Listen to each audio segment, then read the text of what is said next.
am going to retire the nitrate reactor on my 180-gallon tank.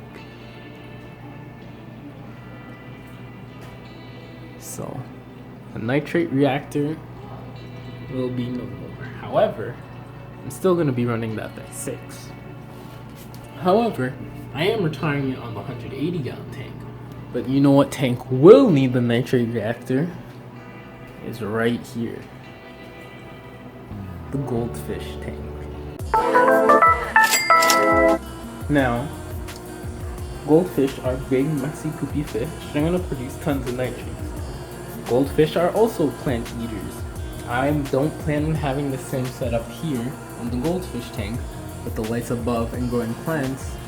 So this means that the nitrate reactor will be put to much better use on this tank here. And the next advantage of running the nitrate reactor on this tank is that I will be able to measure the flow rate. See, the main flaw with the fluval FX6 using the nitrate reactor is it uses unconventional tubing size, which means you have to hook it to that quick drain valve. However, this is a uses those odd tubings. However, the tubings also fit regular old piping, which means I could hook it up to my nitrate reactor and on the best way possible, using the canister filter for mechanical filtration, hooking the nitrate reactor to the outtake with a T-splitter, so I could reduce the flow going through the nitrate reactor without completely cutting off the flow going to the tank. So I can, and since the flow is going from the nitrate reactor out, I can also measure the flow coming out of the nitrate reactor. I know lots of people on my nitrate reactor video asked me, how well is it working? Is it working well? And honestly, I couldn't answer that question.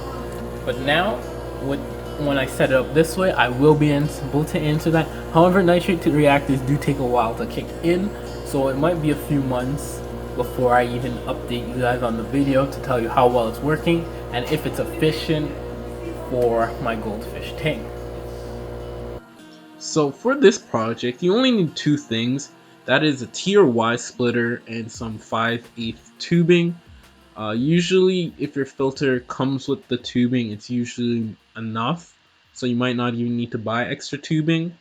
What I have here is a heater supply repair kit, and it comes with all the clamps I need. Keep in mind, this does work on any canister filter that uses 5/8 tubing. So the first step you're going to do is attach the 5/8 tubing to the output. The next thing you're going to want to do is cut the tube and attach it to the Y or T splitter, whichever one you choose to use.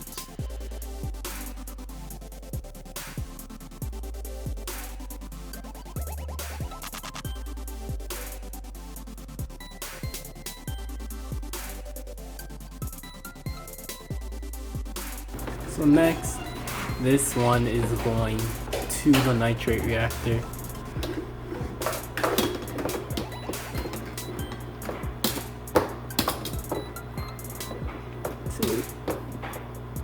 So this right here going to the nitrate reactor as it's pointing down, this going straight to the tank.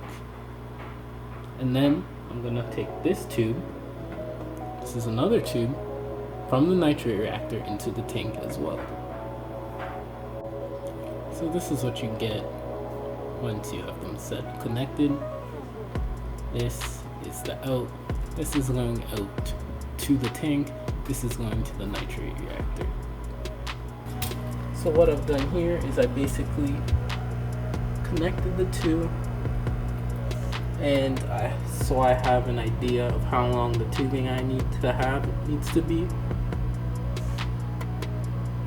So I'm gonna cut it about right here. Give it a little bit of extra room to wiggle, but not too much. You don't want to give too much wiggle room. And then I'm gonna get the tubing and run it out to the tank.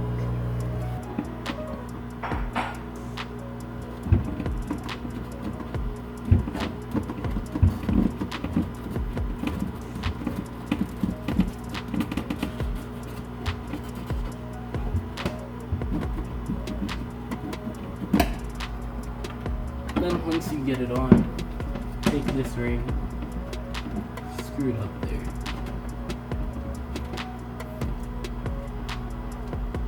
Get that tight, and it's connected. Now the last thing is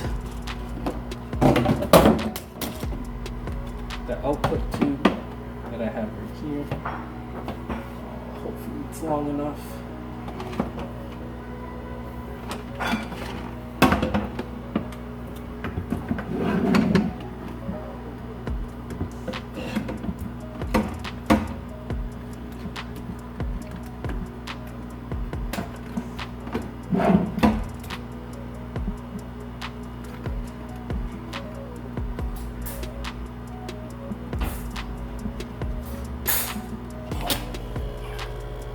So you can see the tube runs from here to up there and out the back. Now the last tube to connect is the actual output tube that comes with the Fluval FX6. So I'm just gonna pull that through now. Okay, so you wanna take your next ring clamp right here, and you're gonna stick it onto here. You're gonna stick it on there, and then attach that to this right here. And this should be the end result. So how do you measure the flow on your nitrate reactor? The easiest way for me was to get this 1 liter cup, measuring cup, and time how long it takes to fill up. Now, 30 gallons per hour is approximately 1.9 liters per minute. So this isn't going to be big enough. However, if you divide that number in 2, you get 0.95 liters, which means I'll also have to divide the time in half, which means I should be able to get 0.95 liters within 30 seconds. And that's the measurement I use. Now, like I said, due to the flaws in my design, I only get about 15 liters per minute. However, since it is not on a large tank and it is a nitrate reactor, it is not a big deal. You could just watch me time it if you want, or you could even go on the YouTube comments and tell me exactly my flow rate, but I'll just show you how I'll fill it up till it reaches the liter mark, and then you know that it is the flow rate. Now, as you can see, 15 gallons per hour is still fairly fast. However, the only thing I don't understand with the fluval denitrate is they say 30 gallons per hour is the best, but the flow rate should be more based on the volume of your nitrate reactor rather than just a fixed 30 gallons per hour works best. However, I'll talk about that later as well. And let's see. Basically, the water level is going to be the same, so about now is where I hit 950. So it does work out to be approximately 15 gallons per hour. So I am going actually slower than they recommend. However, this isn't going to be a big deal. So depending on what type of canister filter you have, you might actually be better off using the pre-filter how it's supposed to as a pre-filter rather than as a nitrate reactor. And one of the cases I'd say this is true for is if you have an Eheim Classic. You're much better off using the pre-filter as a pre-filter and filling up the Eheim Classic with the biomedia. I'll explain why in my filtration rant series. You're gonna see why I'm coming up with this perspective, but in this case I would say you are much better off subscribing to my YouTube channel for the next video.